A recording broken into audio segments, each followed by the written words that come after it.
Hello viewers, আসসালামু আলাইকুম। আশা করি সবাই ভালো আছেন। তো ভিউয়ার্স, আজকে আপনাদের যে বিষয়টি দেখাবো সেটা হচ্ছে Google ব্যাকআপ কিভাবে অফ করবেন। আপনারও ব্যাকআপ আকারে কিন্তু Google এ থেকে যায়। তো সেই যখন আপনার মেইল এখানে দিবেন তখনই কিন্তু সেই মেইলে ব্যাকআপ ফাইলগুলো কিন্তু থেকে যাবে। তো আ সচরাচর দেখতে পাচ্ছেন এখানে ১৫ জিবি ফ্রি থাকে Google ব্যাকআপ। মানে হচ্ছে আপনি ফটো, ভিডিও দিয়ে ১৫ জিবি কিন্তু আপনি ইউজ করতে পারবেন। তো Google ব্যাকআপ যদি থেকে থাকে তাহলে কিন্তু প্রতিনিয়তই আপনার Google কোনো এক সময় ২৪ ঘন্টার এক সময় আপনার এই ব্যাকআপ কিন্তু আ Google অটোমেটিক কিন্তু নিয়ে নেয়। তো এখানে দেখতে পাচ্ছেন আনলক স্টোরি ডিসকাউন্ট। তো এখানে দেখতে পাচ্ছেন Google যখন এই যে Google Drive এ ১৫ জিবি যখন ফুল হয়ে যাবে, যখন আপনার আর জায়গা থাকবে না, তখন কিন্তু এখানে আপনার আ তখন আর স্টোরেজ কিন্তু আর নিতে পারবে না। তখন কিন্তু আপনাকে Google Drive থেকে কিন্তু আ আ কিছু স্টোর কিনে নিতে হয়। তো অ অনেক সময় আমাদের সামর্থ্যের বাহিরে থাকে, এজন্য আমরা কিনতে পারি না। তো আমরা সেজন্য কিন্তু ব্যাকআপ ফাইলটা কিন্তু প্রতিনিয়তই ব্যাকআপের জন্য কিন্তু নোটিফিকেশন আসে। এক্ষেত্রে কিন্তু আমরা বিরক্ত হই যে আপনার স্টোরেজ ফুল।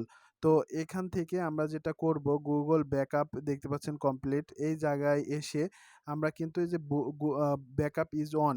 তো আমরা এখানে কিন্তু backup photo and video on this a device অটোমেটিক্যাল। তো এই জায়গায় কিন্তু অটোমেটিক্যাল ব্যাকআপ এটা কিন্তু আমরা অফ করে দিব। দেখতে পাচ্ছেন ব্যাকআপ ইস অফ। যখন আমরা এখন কোনো ছবি ওঠাবো বা ভিডিও রাখবো, আ সে সে সেক্ষেত্রে কিন্তু আমার স্টোর খাবে কিন্তু আমার ফোনের। আমার এখানে কখনোই কিন্তু আর Google এ কোনো স্টোর খাবে না। তো এজন্যে আমরা এখানে যেটা করব, এই জায়গায় এসে ব্যাকআপ আছে, এই ব্যাকআপটা কিন্তু আমরা অফ করে দিব।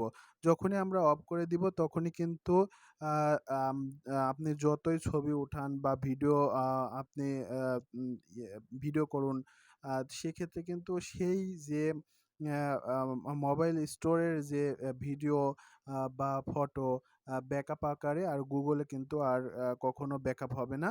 এটা হচ্ছে আপনার ফোনের স্টোর অবস্থায় কিন্তু থেকে যাবে। আর যদি আপনি ব্যাকআপ অন করে দেন তাহলে কিন্তু আপনার যেকোনো মিলে স্টোর করে রাখতে পারবেন ব্যাকআপ আকারে। তো এই হচ্ছে আজকের ভিডিও। ভিডিওটি ভালো লাগলে অবশ্যই আ লা লাইক করবেন এবং ভিডিওটি শেয়ার করবেন, যেন আপনার কাছের মানুষ যেন এরকম একটি ভালো ভিডিও দেখে কিছু শিখতে পারে। আ আর আমার ইউটিউব চ্যানেলটি সাবস্ক্রাইব করবেন এবং আমার ফেসবুক পেজ রয়েছে, সেখানে যেয়ে একটি লাইক দিয়ে দিবেন। সবাইকে ভিডিওটি দেখার জন্য অসংখ্য ধন্যবাদ।